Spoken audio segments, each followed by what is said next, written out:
Yo, what's up mga idol? Panibagong araw, panibagong buhay. Yan na. Time check. 4:30 na ng hapon, no? Kakauwi lang natin. Susundo lang tayo kay Mrs. ano. Tara, let's go.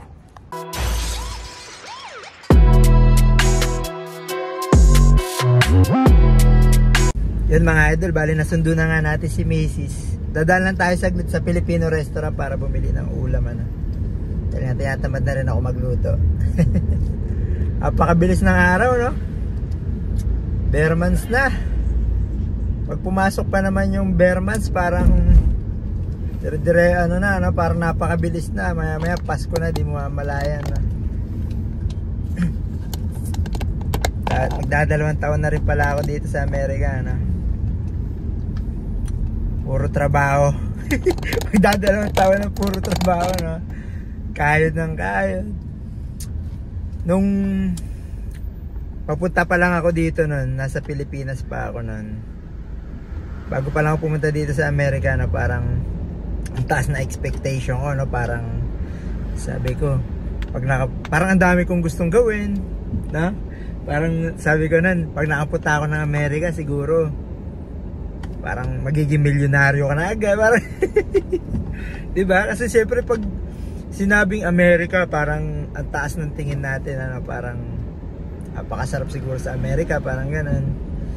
Sabi ko, pag ako nakapunta, nung papunta na ako dito nun, ang dami kong gustong gawin. Baga, wala pa ako, parang ang dami ng, papunta pa lang ako dito nun, ang dami na pumapasok sa isip ko. Sabi ko, bibila ako ng bahay, ng sasakyan, alam mo, parang tatayo ako ng negosyo. Tapos nung pagdating ko, syempre okay pa yung mga unang buwan. Okay pa yan kasi syempre parang pumasok ako nung unang dating ko dito sa Filipino restaurant lang ano. Tapos magkano lang yung sweldo ko nun, pero para sa akin napakalaki na dahil lagi kong kino-convert sa Philippine peso, no, yung sweldo ko nun. Akala ko nun okay na, mataas na, ano. Sabi ko, taas, ang laki ng sweldo dito. Parang sabi ko, ayos. Kasi nga kino-convert ko sa Philippine peso, no, sa pera natin. Pero hindi ko alam na maliit lang pala yun, ano. Nung una okay pa, no, sabi ko, parang gusto kong bilhin lahat ng gusto ko. Parang nabibili ko pa yung mga gusto ko nun. Siyempre wala pang masyadong bills na hanggang sa lumipat ako din nun, no, sa Filipino Asian store, no. Hindi Filipino, no, Asian store, no. Trabaho rin ako dun bilang sa produce sa mga gulay, ano. Yun, tapos kano din sinisweldo ko nun. Pero nun hanggang sa dumadami na yung bills, nagkaroon na rin kami ng sasakyan. Parang yun yan, no? Parang sabi ko, ganito pala dito, no? Kala ko ganun kadali lang, ano. Yung mga gusto kong gawin, hindi ko nagawa. hindi mo magagawa mo, pero matagal, ano. Kala ko kasi nung porket Amerika, ano na, no? Parang ang bilis ng pera, ano. Lagi kong, parang ang dami kong gusto talagang gawin nun, no? Pero syempre pala ito dito, hindi ko nga akalain na double job ako, magpa-part-time na mag-part-time. Akala ko nun sa trabaho lang okay na, no?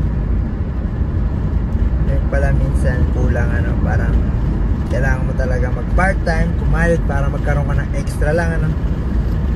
Extra na may padala ka rin sa mga mahal mo sa buhay, ano?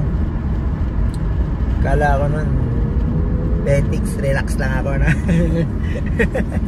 Sabi ko okay ito. Sa una, pagka kino-convert kasi, no, pero malaki rin yung mga bayarin, ano, parang malaki din yung bills. Sakto lang din naman. Pero kung iisa lang trabaho, hindi rin naman, nabe. Kasi kung isa lang okay lang din, kaso nga lang kasi meron kaming mga parang mga binabaya. Marami rin bills dahil mas may paluwagan din. So yun, parang medyo, pero okay din yung paluwagan, na kasi savings din eh. Maganda rin yung paluwagan kasi kumbaga ipon din yun, no? Yun nga lang, syempre magigipit ka rin kapag marami ka rin mga bayarin, no? Tapos yun, hanggang sa natuto na ako mag part-time dito, part-time doon, kumbaga. Tapos Uber kapag wala tayong ibang part-time, pero okay din yun. Kailangan lang talaga masipag para tayong makina dito. para tayong makina dito sa Amerika, no? Parang yung nasanay na lang yung katawan mo na puro trabaho, no? Parang umaga pa lang, pagising mo parang buhay na yung dugo mo, no? Parang talagang trabaho, ganun. Hanggang masanay na lang yung katawan mo na parang doon na lang umiikot din, ano. Pero masaya naman kasi at least may pera, kahit pa paano nakakabayad ng bills sa mga bills natin. Yun lang, no, expectation lang din natin yun. Pero syempre okay pa rin kasi nandito na rin tayo sa Amerika, no? Kahit pa paano maraming chance, no? Marami tayong chance na matupad yung mga gusto natin sa buhay. Sipag lang talaga, no? Sipag lang. Minsan nakala lang din natin na no, ganun kadali. Parang nasa isip lang din natin na parang ganun kadali lang ang buhay dito, no? Pero ganun pa man, enjoy lang, no? Enjoy mo lang yung pamumuhay mo, no? Parang enjoy mo lang yung ginagawa mo araw-araw hanggang sa di mo na mamalayan na nararating mo na yung gusto mong marating, ano? Sipag lang. Tara, bil tayo ng ulam, no? Let's go! Bil tayo dito sa Pico. Ayan, pilit. Go!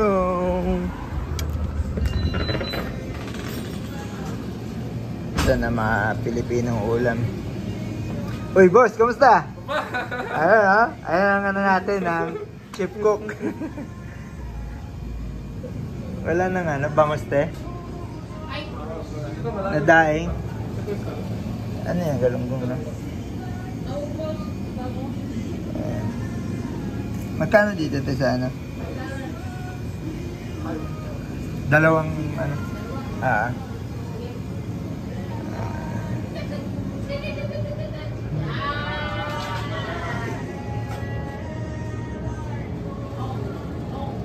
Philippines. Yun, nakabili na tayo ng ano, sinaing na galunggong. Naubos na kasi yung ano, no? Yung daing na bangos. Ngayon naman manghihingi tayo sa kapitbahay ng talbos ng kamote, no? Kay Tita Lourdes sa bahay nila, sa tita ko, no? Hello. Kuha tayo ng talbos kay tita sa kapitbahay.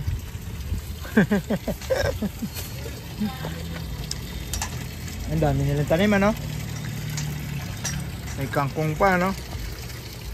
Kangkong. Ito kangkong to, water spinach. Ang lalaki ng sili nila, no? Yun, no?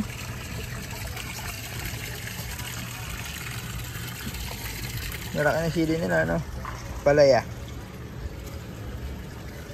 Di na natin tatawagin si Tita Des. Eh, Ben, laki ng paru-paro din na mo.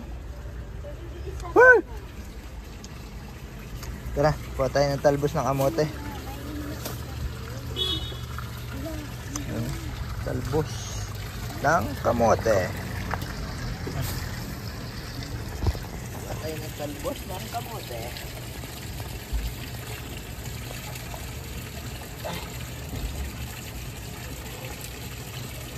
Yun, paano kumuha ng talbos ng kamote sa kapitbahay dito sa Amerika, no?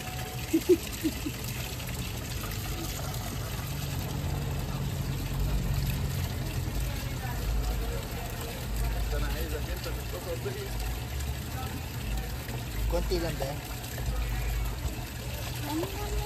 Sabihin na natin, no? Dami, tataba ng talbos ng kamote nila.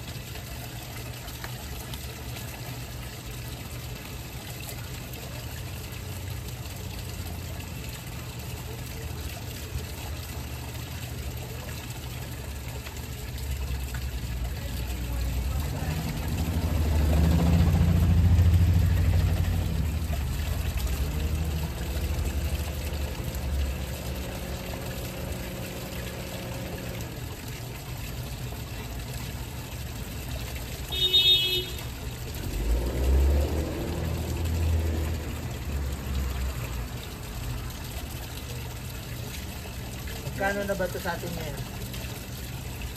Sa atin din, marami rin ito. Sa Pilipinas, marami rin ito.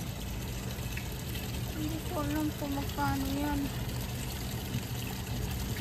Kasi tiyatanim na namin ito sa amin.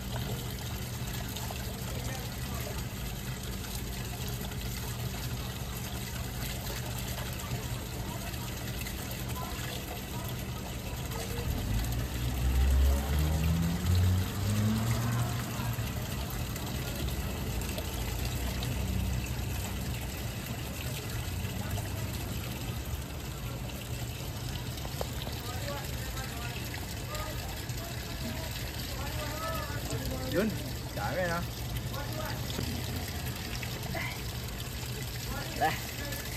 Yan na, nakanakaw tayo ng almusal. Nangingi tayo kay Tita Des na. Magkano to? Isang tumpok.